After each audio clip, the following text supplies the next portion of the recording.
আসলে এটা খুবই মর্মান্তিক একটা মৃত্যু, যেটা আসলে মেনে নেওয়া যায় না। তো আমরা এই সংবাদটি পাওয়ার পরপরই আমাদের সম্মানিত জেলা প্রশাসক স্যার, ওনার পক্ষ থেকে আমি এখানে সেই শোকসন্তপ্ত পরিবারের সাথে কথা বলেছি, তাদেরকে আসলে সমবেদনা জ্ঞাপন করার চেষ্টা করেছি। আর প্রশাসনের পক্ষ থেকে তার যে মৃতদেহ এখানে নিয়ে আসা থেকে শুরু করে যত ধরনের সাপোর্ট প্রয়োজন আমাদের পক্ষ থেকে সে ধরনের সাপোর্ট থাকবে। আর আসলে একটাই বক্তব্য, সেটা হচ্ছে যে আসলে এই মৃত্যুটা অত্যন্ত অনাকাঙ্ক্ষিত এবং আমরা সবাই শোকাহত, এবং এই শোকাহত পরিবারের পাশেও আমরা প্রশাসনের পক্ষ থেকে আছি। মৃতদেহ বা কখন আসবে এরকম তথ্য আছে কিনা? আমরা যতটুকু তথ্য পেয়েছি পরিবারের কাছ থেকে, মৃতদেহ আগামীকাল এসে পৌঁছাবে এখানে। তো আগামীকাল প্রথমে বিমান বাহিনীর সদর দপ্তরে তাকে গার্ড অফ অনার প্রদান করা হবে। এরপরে মৃতদেহটি মানিকগঞ্জে নিয়ে আসা হবে এবং ওনাদের পরিবারের পক্ষ থেকে জানানো হয়েছে এখন পর্যন্ত যে মানিকগঞ্জ শহরেই তাকে দাফন করা হবে। প্রাপ্ত হয়ে কমিশন লাভ করেছে।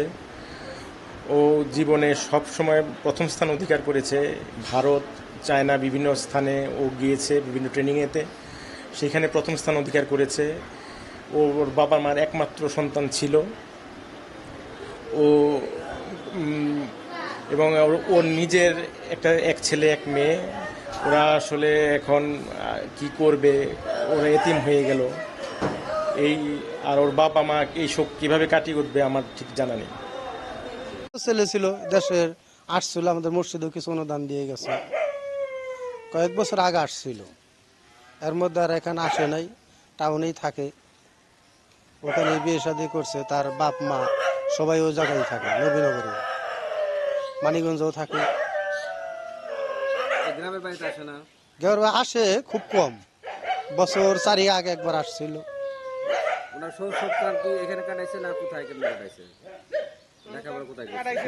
ঢাকাই বেশি কাটাইছে, নবীনগরে, মানিকগঞ্জে। উনি লোক হিসাবে খুব ভালো ছিল। আর মৃত্যুতে সবাই শোকাহত। কারণ এলাকায় যদি আসতো, ময় মুরব্বীগুলোর সাথেও চলাফেরা করতো, খোঁজখবর নিত, কোন মুরব্বী কীরকম চলতেছে থাকতেছে, বা সমবয়সী বা ছোট ভাই বোনেদেরও খোঁজখবর নিত। আসলে হায়াত মত আল্লাহ তালার হাতে। আল্লাহ হ্যার হায়াত যতদিন রাখছে ততদিনই ছিল, কিন্তু আল্লাহ তারে ব্যস্ত নসিব করুক, আমরা এই দোয়া করি। এলাকার আমাদের একটা গর্ব ছিল যে এই ছোট্ট একটা অজপাড় গ্রামে থেকে একজন পাইলট ছিল বা পাইলট হয়েছিল। সবাই এটা একটা মুখ উজ্জ্বল বা একটা উজ্জ্বলভাবে থাকতো বা বলতে পারতো আমাদের গ্রামে একটা পাইলট ছিল। এখন আল্লাহ তালা তারে নিয়ে গেছে। আলহামদুলিল্লাহ, লোক সে ভালো, কিন্তু আল্লাহ পাক তারা নিয়ে গেছে দুর্ঘটনা। সেটা তো আল্লাহর হাতেই সব কিছু না। আল্লাহ পাক যখন হুকুম করে যারে তারাই তো নিয়ে যাবে। কিন্তু আমাদের লোক ভালো, তারা গোষ্ঠী সম্পর্কে, তারা ফ্যামিলি সে অনেক ভালো, তার মতো লোকই হয় না। গ্রামে বেশি বেশি আসতো না। গ্রামে বেশি আসার মধ্যে ওই আপনি মনে করেন ওই রোজার ঈদে, কুরবানি ঈদে বেশি আসতো আর কি। দাদা বাইসে আসাল তখন, আসলে দাদা মরার পরে আর আসে নাকি এখানে, আসেই নি একদম, মানে এক বোনে আসেই নি।